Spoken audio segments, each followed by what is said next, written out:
ہمیں دوبارہ سے ہم پی ٹی آئی کو مس کریں گے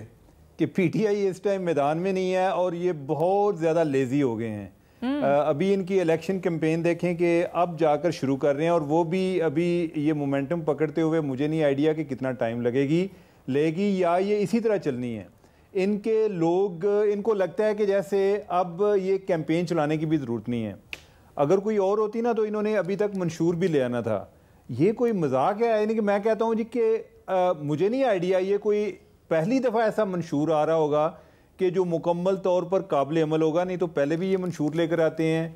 تاثر یہی ہوتا ہے جی کہ ہم نے یہ کرنا ہے، یہ بڑا سنجیدہ قسم کا منشور ہے اور یہ ہماری ایک ویژن کے قریب تر ہے، لیکن بعد میں اس پر عمل ہوتا ہوا نظر نہیں آتا۔ وہ تو بات ہے کہ جب منشور آئے گا اور یہ اس پر عمل کریں گے تو تب ہمیں پتہ چلے گا۔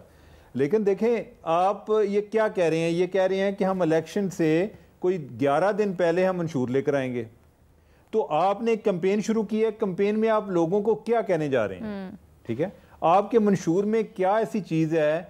آپ کو جب پتا تھا اتنی دیر سے، ان کو تو آئیڈیا تھے نا کہ اس دفعہ ہمارے چانس بن رہے ہیں، یا اگر ہم اس کو اس ٹائم سے کاؤنٹ کریں جب ایک تاثر تھا جی کہ نواز شریف جب واپس آ رہے ہیں تو اس کا مطلب ہے کہ پارٹی جو ہے کہ گورنمنٹ میں آ رہی ہے، تو یہ اگر اس ٹائم سے بھی شروع ہوتے تو ان کا منشور بن جانا چاہیے تھا۔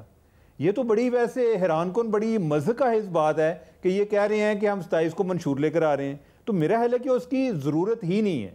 ٹھیک ہے،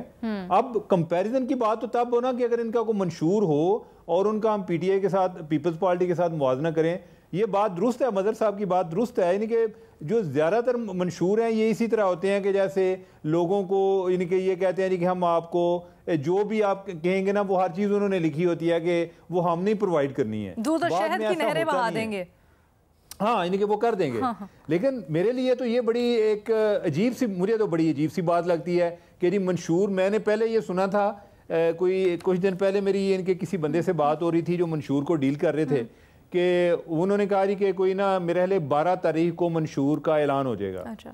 منشور، اور تب بھی جو ہماری بات ہو رہی تھی وہ یہی ہو رہی تھی کہ لیٹ ہو رہی ہے، اور وہ جن سے میری بات ہو رہی تھی وہ بھی اس چیز سے ایگری کر رہے تھے، لیکن وہ کہہ رہے تھے جی کہ نہیں وہ فلاں صاحب جو ہیں شہباز شریف صاحب، انہوں نے کہا ہے کہ فلاں چیز کو اس طرح کریں، فلاں چیز کو اس طرح کریں، اور منشور جو ہے اب تو مجھے لگتا ہے کہ منشور تو سب کا ایک ہی ہے، یعنی کہ الٹیمیٹلی اگر ہم اپنی پارٹیز میں ان میں کوئی تفریق کریں تو یہی پتہ چلتا ہے کہ کسی کا ٹالرنس لیول ذرا بہتر ہے، کوئی جو ہے وہ گالی گلوچ کی سیاست کرتا ہے، اس کے علاوہ جو گورننس کے ان کے معاملات ہیں ادھر کوئی ان کا ایسا تو سسٹم کوئی نہیں ہے کہ کسی نے کوئی ایک بڑا کوئی ایک کیپٹلسٹک لائن لی ہوئی ہے اور دوسرا کوئی سوشلسٹ بنا ہوا ہے، ایسی بھی بات نہیں ہے۔ ایک جیسی ان کے کوئی فارن منسٹر جو ہیں وہ بھی ہمارے کوئی 3-4 ہی ہیں جو بار بار بدل کے انہوں نے لینے ہوتے ہیں، کوئی اتنا فرق تو نہیں ہے۔ مجھے نہیں آئیڈیا کہ انہوں نے اس دفعہ کیا فرق کرنا ہے، اور یہ ابھی تک منشور ہی نہیں لا پا رہے، یہ تو بہت ہی عجیب سی بات ہے۔